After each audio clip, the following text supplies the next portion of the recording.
রবীন্দ্রনাথ ঠাকুর লিখেছিলেন, আমাদের এই অবমানিত দেশের ঈশ্বরচন্দ্রের মতো এখন অখণ্ড পৌরুষের আদর্শ কেমন করে জন্মগ্রহণ করলো আমরা বলতে পারি না। কাকের বাসায় কোকিলের ডিম পাড়িয়ে যায়, মানব ইতিহাসের বিধাতা সেইরূপ গোপনে কৌশলে বঙ্গভূমির প্রতি বিদ্যাসাগরকে মানুষ করবার ভার দিয়েছিলেন। আজ সেই কাক কোকিলকে মেলানোর অপচেষ্টা করলেন মাননীয়া। নিজের গলায় উত্তরীয় খুলে বিদ্যাসাগরের মূর্তিতে পরা নিলেন। এটা কি বাঙালির সংস্কৃতি?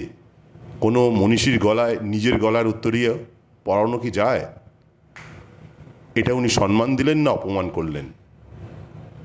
মমতা বন্দ্যোপাধ্যায়, আপনি কি সত্যিই বাংলার মনীষীদের সম্মান করেন, নাকি নিজেকে সবার ঊর্ধ্বে ভাবেন? দর্শকদের কাছে এই প্রশ্নটা রাখলাম। আপনারা কমেন্ট বক্সে জানান আপনাদের মতামত।